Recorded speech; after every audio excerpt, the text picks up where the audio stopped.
Hello students, welcome to the bmsclasses.com। आज हम आपके लिए एक ऐसी सीरीज़ लेके आए हैं जिसका टाइटल हमने रखा है 100 मार्क्स इन 15 डेज।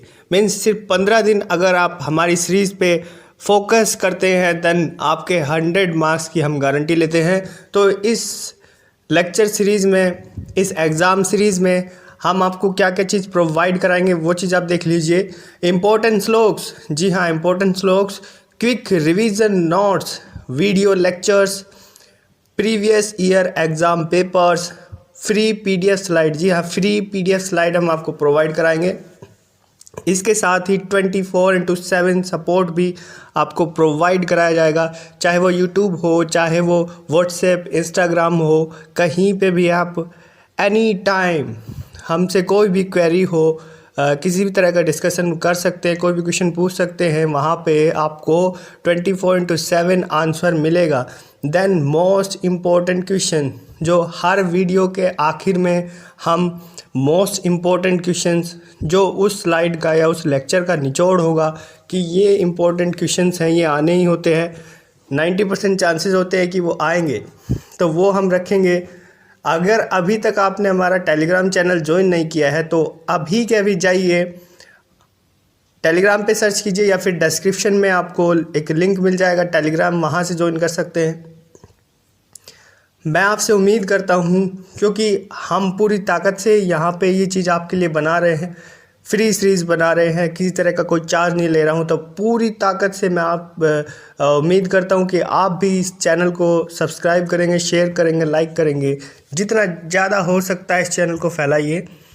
नेक्स्ट चलते हैं, आज की वीडियो हम स्टार्ट करते हैं। तो आज की इस वीडियो में हम सबसे पहले देखेंगे चरक संहिता का परिचय।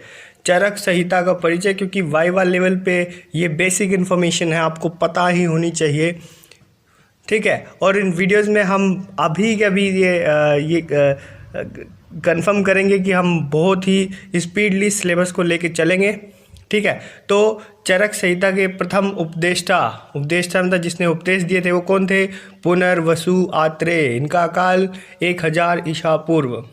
प्रथम तंत्रकर्ता अग्निवेश, जिन्हें प्रथम तंत्रकर्ता कहा गया है, इन्हीं ने चरक संहिता की रचना की थी। इनका काल 1000 ईसा पूर्व है। तो चरक संहिता को अग्निवेश तंत्र भी कहा जाता है, ये भी मोस्ट इम्पोर्टेंट क्वेश्चन है। नेक्स्ट आते हैं प्रतिसंस्कृता मीन्स भाष्यकार, तो उन्हें कहा जाता है आचार्य चरक। तो आचार्य चरक ने इस तंत्र की रचना नहीं की है, इसका भाष्य रूपांतरण किया है, ठीक। इनका काल है 200 ईसा पूर्व।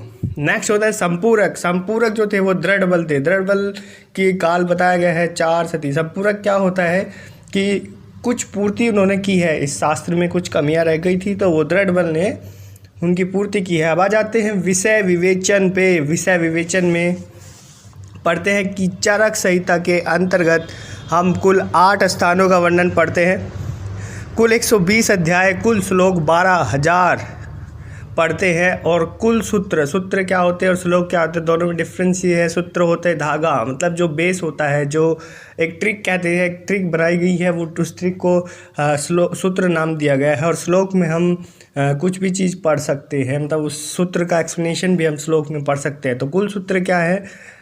9295 मीन्स के कुल सूत्र तो है 9295 और कुल श्लोक है 12,000, और कुल योग जो बताए हैं, जो औषधीय योग है वो है 1950। नेक्स्ट आते हैं कि 8 स्थान इसमें चरक संहिता में कौन कौन से हैं। ये पीजी लेवल पे भी आपके लिए बहुत इंपॉर्टेंट होने वाला है, तो इसे ध्यान से देखिए। स्थान है सूत्र, निदान, विमान, इंद्रिय, शारीर। ये जो 5 स्थान हैं वो चरक पूर्वार्ध में है, और लास्ट के 3 स्थान कल्प, सिद्धि और चिकित्सा, ये उत्तरार्ध में है, ठीक है। अभी सूत्र स्थान में 30 अध्याय, निदान, विमान, शारीर में 8-8 अध्याय होते हैं, और इंद्रिय में 12 अध्याय होते हैं। और क्योंकि हम सेकेंड ईयर की बात कर रहे हैं, हम चरक पूर्वार्ध की बात कर रहे हैं, तो हम इसी के बारे में पढ़ेंगे। सूत्र स्थान में 1952, निदान स्थान में 247 सूत्र है, विमान में 354, शारीर में 382, इंद्रिय में 378 सूत्र होते हैं टोटल। ठीक है, नेक्स्ट पे आ जाते हैं सूत्र स्थान। अब सूत्र स्थान के बारे में पढ़ेंगे। तो सूत्र स्थान में 30 अध्याय है और कितने श्लोक है? 1952 श्लोक से।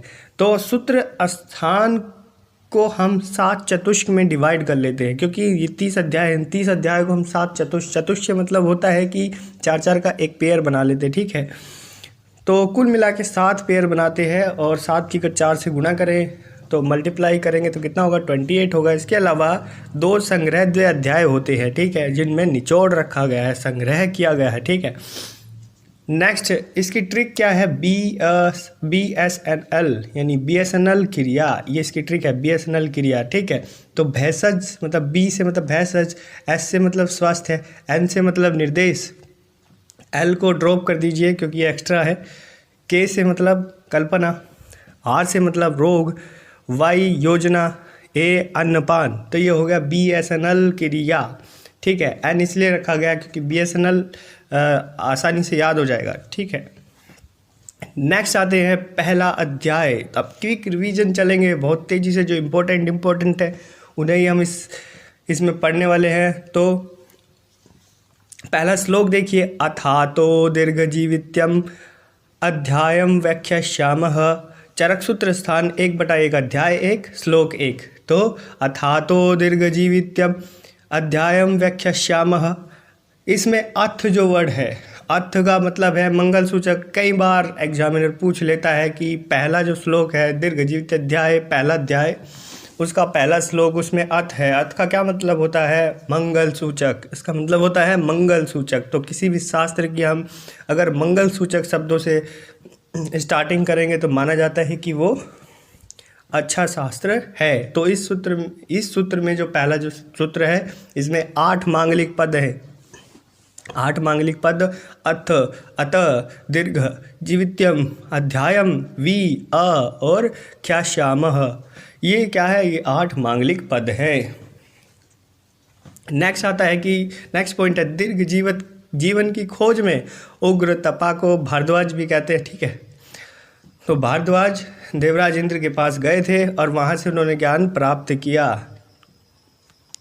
नेक्स्ट, तो दीर्घ जीवित्य से मतलब है दीर्घ जीवन की खोज। ठीक है, तो इसमें हम दीर्घ जीवन के बारे में पढ़ेंगे कि अपने जीवन को कैसे लंबा किया जाए। ठीक है, लंबा जीवन कैसे जिया जाए इस अध्याय में पढ़ेंगे। अवतरण पे आ जाते हैं। ब्रह्मा जी ने दक्ष प्रजापति, अब ब्रह्मा जी तो थे भगवान ब्रह्मा जी, उन्होंने क्या किया? आयुर्वेद का स्मरण किया और स्मरण करके आयुर्वेद का ग्रहण किया, आयुर्वेद का ज्ञान ग्रहण किया। उसके बाद उनके बेटे थे दक्ष प्रजापति, उन्होंने उस ज्ञान को अपने बेटे को सौंप दिया, दे दिया। ठीक है, सिखा दिया। उसके बाद उन्होंने अश्वनी कुमार और अश्वनी कुमार से भारद्वाज ने, भारद्वाज से आत्रेय ने, आत्रेय के जो 6 शिष्य थे वहाँ पे उन्होंने आयुर्वेद का ज्ञान लिया। तो इस तरह से अवतरण है। हर बुक में ये ज़्यादातर अलग अलग मिलता है क्योंकि सभी आचार्यों ने अलग अलग बताया है, चरक आचार्य ने ये बताया है। ठीक है, नेक्स्ट आता है, एक बात ध्यान रखिए, जो मैं ये ग्रीन पेन से जो टॉपिक्स लिख रहा हूँ बहुत ज़्यादा इम्पोर्टेंट है। ठीक है, 4 पुरुषार्थ, 4 पुरुषार्थ में धर्म, अर्थ, काम तथा मोक्ष, ये 4 पुरुषार्थ हैं। धर्म, अर्थ, काम, मोक्ष, ये 4 पुरुषार्थ है और इन पुरुषार्थों की प्राप्ति करनी चाहिए किसी भी पुरुष को। पुरुष से मतलब पुरुष और स्त्री दोनों इसमें आ जाते हैं। तो दोनों को इन 4 पुरुषार्थों की प्राप्ति करने के लिए इस धरती पे आए वो। तो इस धरती पर आए हैं तो इन 4 पुरुषार्थों की नहीं, उनके अर्थ है, इन्हें ग्रहण करना चाहिए। धर्म, अर्थ, काम, मोक्ष। ठीक है, और आरोग्य इनकी प्राप्ति का साधन है। अगर आदमी स्वस्थ होगा तभी, स्वस्थ मतलब आरोग्य उसे मिलेगा, तब सुख की प्राप्ति होगी, तभी वो इन 4 का ग्रहण कर सकता है। नेक्स्ट आते हैं इंद्र के पर्याय, सहस्रास्त्र, सचीपति, बलहंतार, सुरेश्वरम, सत्यक्रतु। तो ये 5 इंद्र के पर्याय इसमें हमने मेंशन किए हैं, ये काफ़ी इम्पोर्टेंट है। नेक्स्ट आते हैं त्रिसूत्र, जिसे त्रिस्कंध भी कहते हैं। इसका वर्णन आगे भी हम करेंगे। तो हेतु, लिंग, औषध, त्रिसूत्र कहे गए हैं।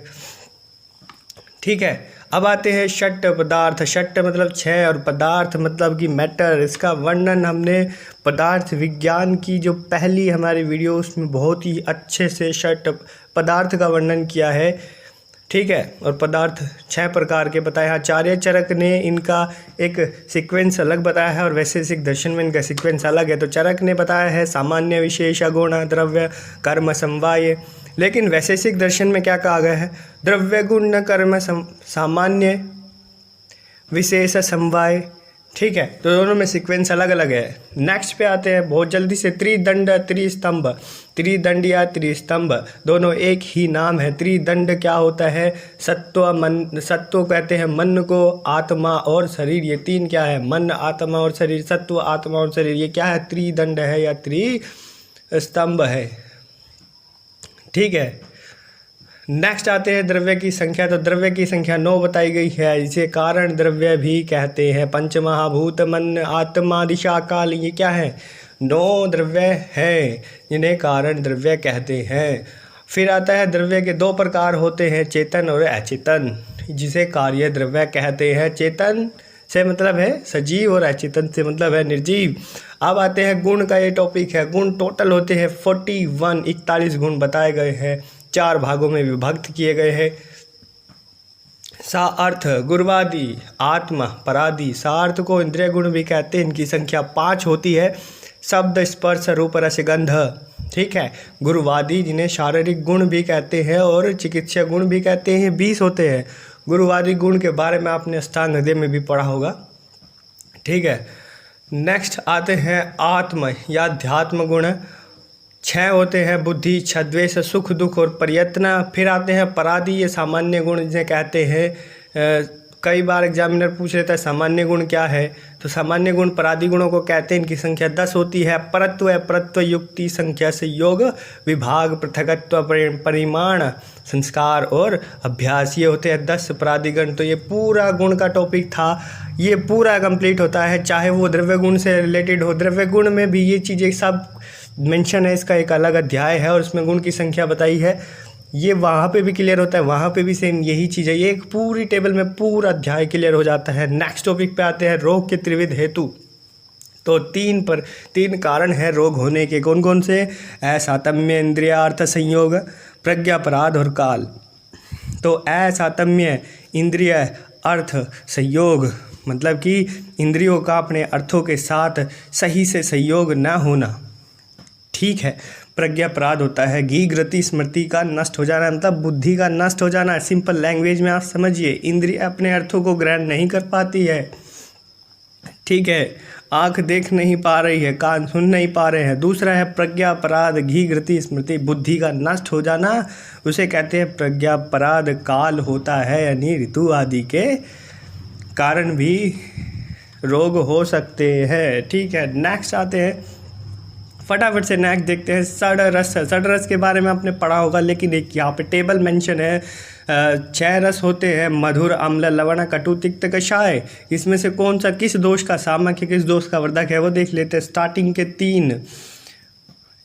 के तीन वात शामक होते हैं और कफ वर्धक होते हैं। वात और कफ एक दूसरे के अपोजिट है, तो वात बढ़ेगा, वात घटेगा तो कफ बढ़ेगा, और वात बढ़ेगा तो कफ घटेगा। ठीक है। तो स्टार्टिंग के जो 3 है, मधुर, अम्ल, लवण, ये वात को शांत करते हैं और कफ को बढ़ाते हैं। नेक्स्ट के जो 3 है, कटु, तिक्त, कषाय, ये क्या करते हैं? कफ को शांत करते हैं और वात को बढ़ाते। यहाँ तक तो सिंपल है। अब आ जाते सबसे ज़्यादा कन्फ्यूजन कहाँ होती है? पित्त वर्धक और पित्त शामक में होती है।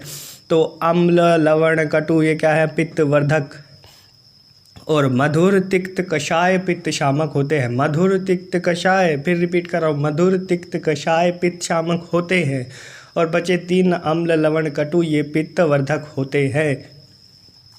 एक बहुत ही यूनिक सा पॉइंट यहाँ पे हम ले रहे हैं, समवाय संबंध। बहुत लोग कंफ्यूज रहते हैं कि भैया समवाय संबंध होता क्या है। कई जगह हमने लिखा हुआ देखा, लेकिन समझ में नहीं आ रहा है समवाय संबंध होता क्या है। तो ऐसा संबंध जिसे अलग नहीं किया जा सकता, जैसे जल की शीतलता। मीन्स ये है कि जल को जितना उबालोगे, जितना गर्म करोगे, जैसे हम जल को गर्म कर रहे हैं और कुछ देर के लिए उसे रख देंगे तो वो ठंडा हो जाता है। मीन्स जल शीतल होता है, ये उसका समवाय संबंध है।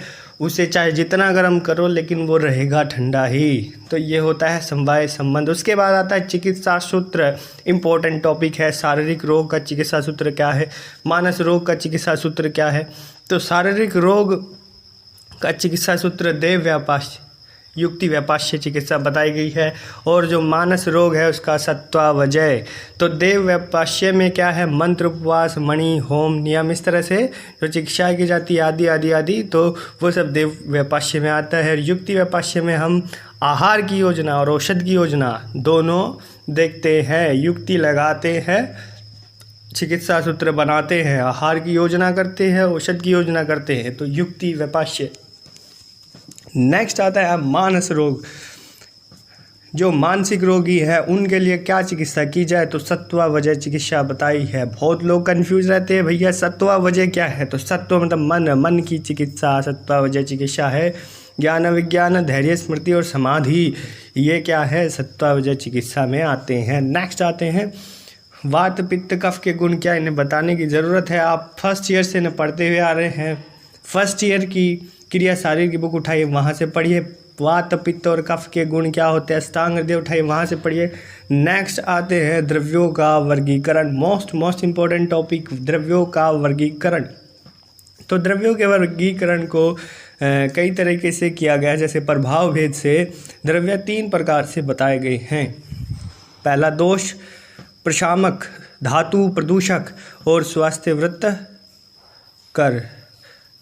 दोष प्रशामक से मतलब है दोष शांत करने वाले, और धातु प्रदूषक से मतलब है धातुओं को दूषित करने वाले, और स्वस्थ वृत्त कर मतलब स्वस्थ वृत्त के लिए जो हितकारी होते हैं, जो स्वास्थ्य के लिए हितकारी होते हैं, ऐसे स्वास्थ्य वृत्त कर बताए गए हैं। दैन आता है उत्पत्ति भेद से द्रव्य 3 प्रकार से होते हैं, जांगम, औद्भिद और पार्थिव। इम्पोर्टेंट है, जांगम जो होते हैं जो चल फिर सकते हैं वो जांगम है। जैसे मनुष्य, पक्षी आदि, ये सब क्या है, जांगम है, मतलब ये चल फिर सकते हैं। आगे आते कन्फ्यूजन क्लियर होगा। औद्भिद, औद्भिद द्रव्य कौन से होते हैं, जो पृथ्वी को फाड़ के निकलते हैं। जैसे पेड़ पौधे क्या होते हैं, औद्भिद द्रव्यों में आते हैं। नेक्स्ट है पार्थिव। अब पार्थिव क्या होते हैं, जो पृथ्वी के भीतर खानों से निकलते हैं, जैसे सोना आदि, ये सब क्या है, पार्थिव द्रव्यों में आते हैं। तो शिलाजीत क्या, वो पार्थिव औषध द्रव्य है। ठीक है, तो उत्पत्ति भेद से 3 प्रकार से बताया है, जांगम, औद्भिद और पार्थिव। नहीं, 3 तरह से इनकी उत्पत्ति हो सकती है। ठीक है, द्रव्यों का वर्गीकरण कुछ इस प्रकार से भी किया जा सकता है, मूलनी, फलिनी, स्माह, स्नेह, लवण, मूत्र, दुग्ध, शोधन, वृक्ष। तो जो मूलनी द्रव्य होते हैं वो 16 बताए गए हैं, फलिनी 19 बताए गए हैं। इंपॉर्टेंट है, पूछ लिया जाता है कि मूलनी कितने हैं, फलिनी कितने हैं। महा, स्नेह 4 बताए गए हैं, 5 लवण और 8 मूत्र, 8 दुग्ध होते हैं और 6 शोधन वृक्ष द्रव्य होते हैं। नेक्स्ट पे आते हैं, एक्सप्लेनेशन देख लेते हैं। 4 महास्नेह कौन कौन से होते हैं, घृत, तेला, वसा, मज्जा। घृत, तेला, वसा, मज्जा, एक सीक्वेंस में महास्नेह द्रव्य। स्नेह मतलब ऑयली मतलब चिकने। ठीक है, नेक्स्ट आता है 5 नमक। 5 नमक कौन कौन से होते हैं, फाज। 5 लवण कौन कौन से होते हैं, काला, सेंधा, विद्ध, रेहण और सामुद्र नमक। 8 मूत्र कौन से होते हैं, भेड़, बकरी, गौ, भैंस, हाथी, ऊँट, घोड़ा और गधा। तो 8 दुग्ध के बारे में एक्सप्लेनेशन पढ़ेंगे। तो भेड़, बकरी, गाय, भैंस, हाथी, ऊँट, घोड़ा और स्त्री की बात की गई है। नेक्स्ट आता है शोधन वृक्ष। शोधन वृक्ष से आचार्य चरक ने 6 कहे हैं। शोधन वृक्ष द्रव्य सबसे पहला स्नूही, जिसे सेहुंड कहते हैं, इसका प्रयोग विरेचन के लिए किया जाता है। नेक्स्ट अर्क मदार, जिसे कहा जाता है दूध, इसके दूध का प्रयोग वमन और विरेचन के लिए करते हैं। नेक्स्ट आता है अस्मंतक यानी पत्थर चूर, इसका प्रयोग वमन के लिए किया जाता है। नेक्स्ट है नंबर 4 पुतिक यानी लताकरण, जिसे कहा जाता है, इसकी छाल का प्रयोग हम विरेचन में करते हैं। और कृष्णगंधा, जिसे सहीजन कहते हैं, ये कृष्णगंधा की छाल का प्रयोग हम कुष्ठ, गलगंड आदि रोगों में करते हैं। नेक्स्ट आता है लास्ट वन तिलवक। तिलवक की छाल का प्रयोग विरेचन में किया जाता है। ठीक है, तो यहाँ पे आपका पहला दीर्घजीवितम अध्याय समाप्त होता है। इसके इम्पोर्टेंट पॉइंट से अब बात करते हैं इनके इम्पोर्टेंट क्वेश्चन पे कि क्या क्या इसमें इम्पोर्टेंट क्वेश्चंस है। नेक्स्ट आते हैं, देखते हैं। पहला क्वेश्चन है त्रिसूत्र आयुर्वेद का वर्णन कीजिए। बहुत इम्पोर्टेंट है, इसे नोट कर लीजिए, ये चीज़ नोट कर लीजिए। त्रिसूत्र आयुर्वेद का वर्णन कीजिए, बहुत बार आता है, 10 नंबर में भी आ सकता है। त्रिसूत्र आयुर्वेद का वर्णन कीजिए। नेक्स्ट है द्रव्यों के वर्गीकरण का विस्तृत पूर्वक वर्णन करो। तो द्रव्यों का वर्गीकरण अभी हमने पढ़ा है, चाहे वो उत्पत्ति भेद से हो, चाहे वो प्रभाव भेद से हो, ये चीज़ हमने पढ़ी है अभी। ये द्रव्यों का वर्गीकरण हमने पढ़ा है, ये पूरा विस्तृत पूर्वक इसमें बताना है। नेक्स्ट आता है अष्टदुग्ध और अष्टमूत्र के नाम वर्णित कीजिए। तो इन्हें ये भी एक इम्पोर्टेंट क्वेश्चन है, 2 नंबर में 4 नंबर में पूछा जा सकता है। त्रिदंड क्या होता है, 2 नंबर का क्वेश्चन है। त्रिदंड आ जाता है, कभी कभी 5 नंबर में भी आ जाता है, तो ये भी एक इम्पोर्टेंट क्वेश्चन है। नेक्स्ट है शारीरिक या मानस दोषों का चिकित्सा सूत्र लिखिए। शारीरिक दोष या मानस दोष चिकित्सा सूत्र बताया हुआ है, देव व्यापाश्य, युक्ति व्यापाश्य और सत्तावजय, ठीक है। फिर है महास्नेह कितने होते हैं, तो महास्नेह 4 होते हैं, अभी हमने पीछे इस चीज़ में पढ़ा है।